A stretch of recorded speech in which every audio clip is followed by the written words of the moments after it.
is Michael of the Nomad Guys, and we have Blaine on the camera there. Hi, Blaine. All right, so today we are making a kind of an interesting kind of take on risotto, and this is actually was inspired to me from one of our good friends, Kylie, and her family, because she absolutely loves French onion soup. So we're making French onion risotto today, and what a great way to be able to use up a lot of onions that you may have in the house and actually make them into an amazing risotto dish. Now, I will say a lot of ingredients here. I'll have them all listed and posted already for you, but it's definitely well worth it to make everything. So the first thing you're going to do is that in the pot, I already have a tablespoon of butter, and then I also have a tablespoon of olive oil in here as well. So we're getting that kind of going here for a second. And then to that pot, I have already chopped up 3 bunches of green onions. So it looks like a lot of onions, but this actually will come down to a nice little mix up when we get there. In addition to the 3 bunches of green onions, I also have 1 medium-sized onion here. It's nice to mix the onions. You get a lot of great flavor on here. Make sure you keep the trimmings for composting or for recycling, which is great. And then to that, I'm going to add in 1 chopped up garlic clove. And to that, I have 1/8 of a teaspoon of thyme, 1/8 of a teaspoon of salt, 1/8 of a teaspoon of white pepper, 1 bay leaf, 1 tablespoon of Worcestershire sauce, or Worcestershire sauce, however you say that. And then to that, once this kind of gets going a little bit, we're gonna add in 1/4 cup of red wine. And this is gonna be our first step of the process, so I'm gonna go ahead and add this stuff in here and kind of get it started.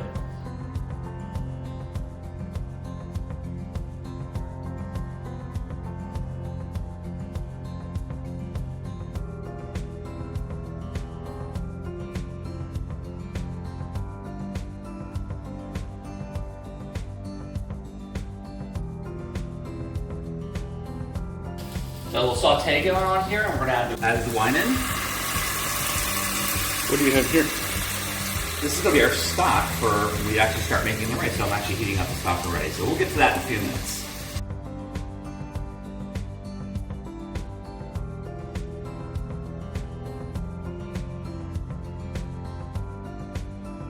All right, so we have sauteed down our onions, and you can see that it really got down to a really small amount of portion compared to what it was originally. So I'm gonna go ahead and remove the bay leaf that was in there, so we don't want to eat that bay leaf. And then in the pot, again, I didn't clean out the pot at all. I have a tablespoon of butter and a tablespoon of olive oil that's sitting in there. And what we're gonna do is we're actually gonna take this beautiful arborio rice, and this looks like it's a very small grain rice, and this is 1 cup of arborio rice, and we're gonna go ahead and toast that in the pan. So we're gonna go ahead and put this in with the butter and a little bit of olive oil. And what we're gonna do is just take a few minutes in here and just kind of toast this up. And this will probably take no more than probably 2 minutes or so. You can kind of hear it already starting to toast up a little bit in there. And as Blaine kind of mentioned before, I have that other pot over here, and this is a little over 4 cups of my vegetable stock that I've made, and you've seen the recipe already. I'll attach the video to this one as well so you guys can learn how to make the vegetable stock.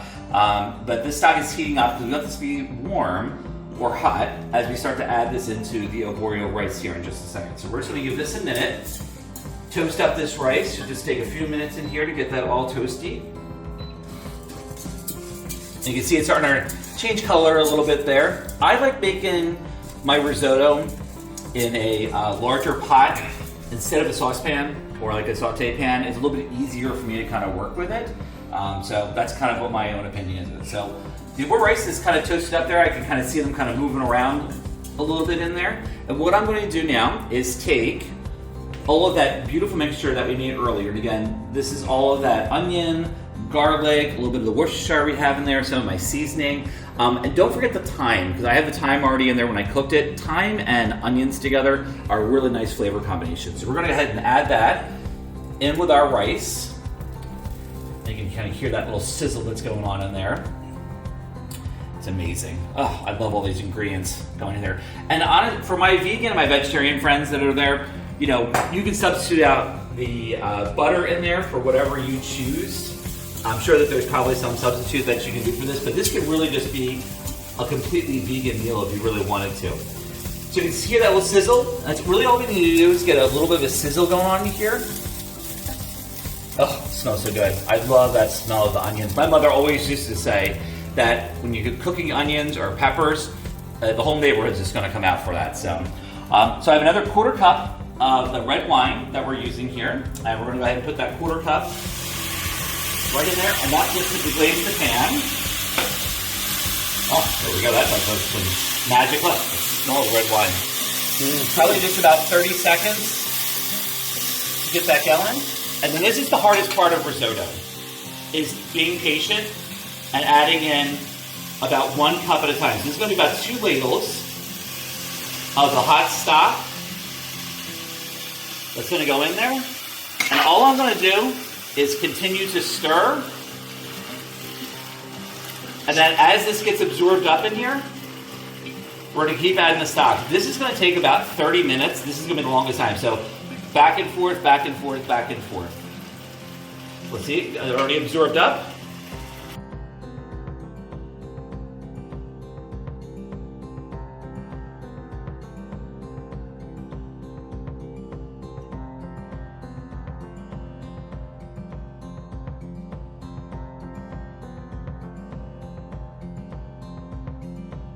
All right, so we've cooked for 30 minutes, probably on like a medium-high setting. You can see the risotto where it's at right now. We still have like a little bit of heat right this second. All of that broth looks like, what's that look like? Chili. Looks like chili. It looks more like chocolatey, red wine flavored. You can see almost all of the stock got used up that we have in there. So the last couple of steps that we have here is every good French onion soup needs cheese. So we have about a little over a cup of cheese here. So we're going to go ahead and add in a cup of cheese into here. I'm going to keep a little bit extra over top for the garnish as well. And into that, we're just going to mix this up. And this is good to have a little bit of stock left over. So if for some reason, if it still gets a little bit sticky, you can continue to add some more in there. You can see, look how beautiful, that nice and glossy in there, adding that cheese in. And so we're just going to stir this in until it completely melts in. And if you need to add more stock, if it's still a little bit clumpy, you can go ahead and add that in there, but this actually is looking pretty good. Now, one thing that you have to remember, you can see how beautiful the color is now, is that you don't want to taste for seasoning until after you've added your cheese in, because you don't know how salty the cheese is, also your stock, depending upon your stock, if it was salty or not. So I'm just going to do a quick little taste on here on the seasoning, just to kind of see what it tastes like. So I think it needs a tiny bit more salt. So I have a little bit of salt here. I'm gonna add probably a couple more pinches in there. And again, this is where you're gonna be at your taste to determine what you want that to taste like. That's probably all it needs in there. Oh, it smells so good. So I'm gonna portion up a little portion here. So I'll take a little bit of that risotto. And then right on top of there, I'm gonna take a little bit of that beautiful cheese. I kept some of those nice little green onions on there, so nice little bite-sized portion. Go ahead and try this out.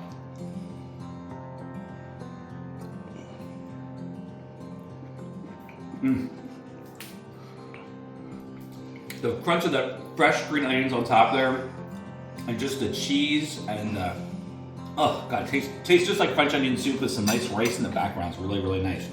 So again, a great recipe to use up a lot of ingredients that you're probably going to get rid of, like a lot of onions. You might use that. So you can also use a variation instead of using vegetable stock. If you wanted beef stock to really enhance that beef flavor for French onion flavor, you can do that. But again, to make this almost completely vegan, omit the cheese or put in a vegan cheese if you want to, the Worcestershire, and the butter, and that's really the ingredients that are going to make it a more of a vegetarian vegan. So, like we like to say, and it looks like a magical wine glass just showed up here, which is amazing. Well, it's in the shot, actually. It's in the shot. It showed up there. So, tomorrow's never promised. Live for today. Cheers. So we'll see you guys later. Thank you so much for watching.